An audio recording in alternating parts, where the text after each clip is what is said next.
CNN brings Donald Trump back. What a disaster. But maybe he can be defeated in a big, needed brawl for the GOP nomination.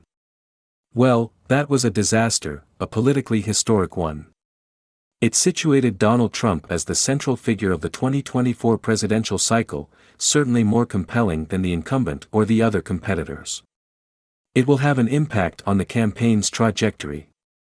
When it was over, I thought, of CNN, once again they've made Trump real.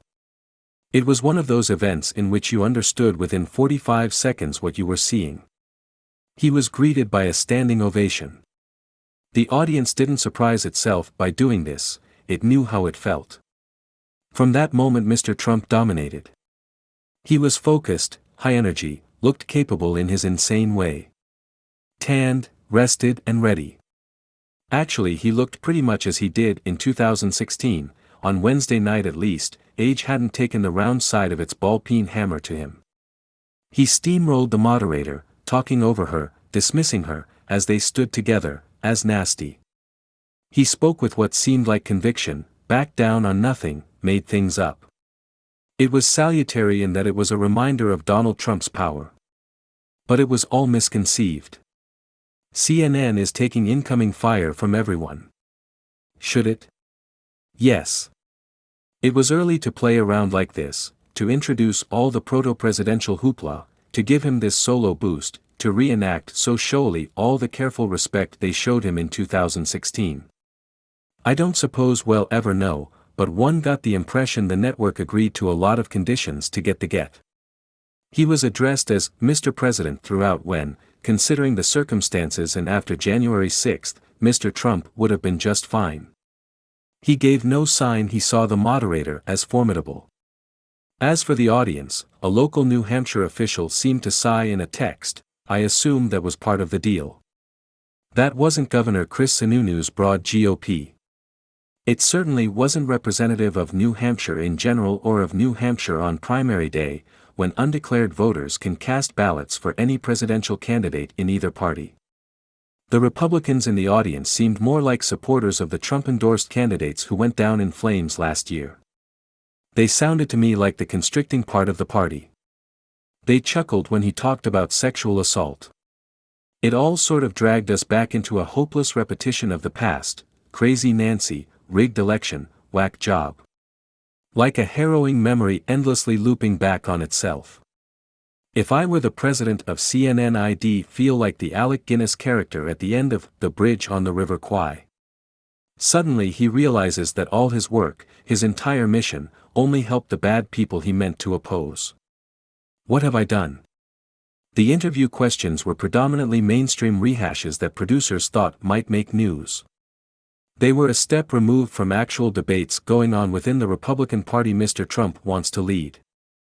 Ramesh Ponnuru in the Washington Post offered the kind of questions he wished had been asked. Why have so many high-level officials of your own administration, including an attorney general, national security advisor, defense secretary and 2 communications directors, turned against you? Are you bad at hiring people? With Republicans holding both the House and Senate in the first 2 years of your presidency, why didn't you get funding for the border wall? Were you rolled by Speaker Paul Ryan, or did you just drop the ball? Mr. Trump's critics, foes and competitors will say that he often lied.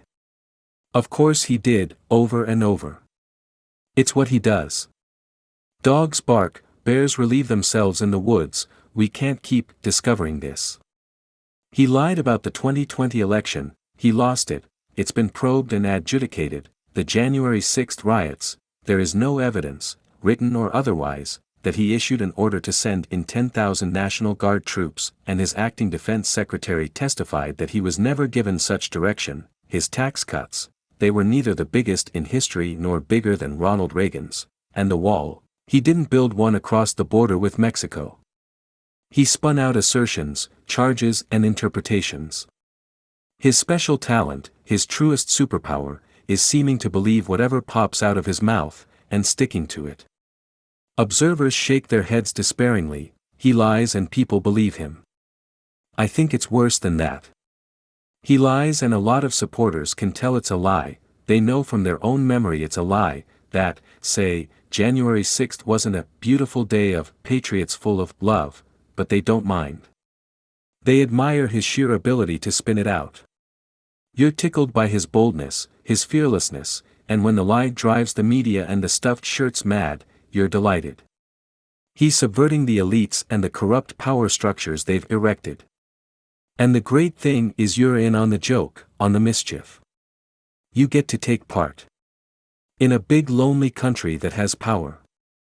I suspect he knows this. To a Republican who might vote for him, who'd consider it but isn't committed, Mr. Trump likely came across Thursday night as on point, committed and informed, though a little wild around the edges, and maybe not totally trustworthy. But I imagine a lot of wavering Republicans might be thinking to themselves, inflation, crime, interest rates, senility, we're slipping, Joe Biden went too far left. I'm not sure people are nostalgic for Mr. Trump, I think they're nostalgic for this, I could buy a car in 2019. They may come to think Mr. Trump's malice and crazy are a price they can pay to get back to how it was when they felt less besieged. They might assume he's learned at least some practical lessons from his mistakes in 2017 to 21. But he hasn't. That's what the town hall told us, he's exactly the same guy. For months I have held in my head two separate and opposing thoughts. One is that the more Republican candidates get into the race, the better the chances for Donald Trump. In 2016, in a field of 17, all he needed was a plurality to win, and he almost always got it. Therefore, Republicans should discourage new entrants. The second thought is that this strategy is weird and limiting. Nothing gets said, no policy or meaning of things is discussed. Everything feels frozen. It's a strategy that's all about Donald Trump's fate. It turns the primary into a waiting room. It's passive and stokes an air of inevitability. It almost disenfranchises the half or more of the party that doesn't want Mr. Trump, that needs to hear other voices. It renders the race lifeless, bloodless. It ain't human. And politics must be human.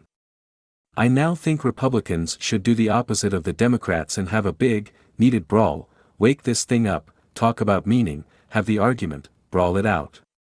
It's not all up to Mr. Trump and his fate. Nothing is inevitable. He is evitable. It is a party with a great history. Maybe it's dying, but if it is, it shouldn't be like this, without a last, hellacious fight. What the heck? Everyone into the pool.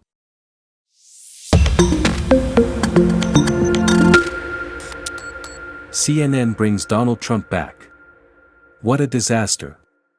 But maybe he can be defeated in a big, needed brawl for the GOP nomination. Well, that was a disaster, a politically historic one. It situated Donald Trump as the central figure of the 2024 presidential cycle, certainly more compelling than the incumbent or the other competitors. It will have an impact on the campaign's trajectory.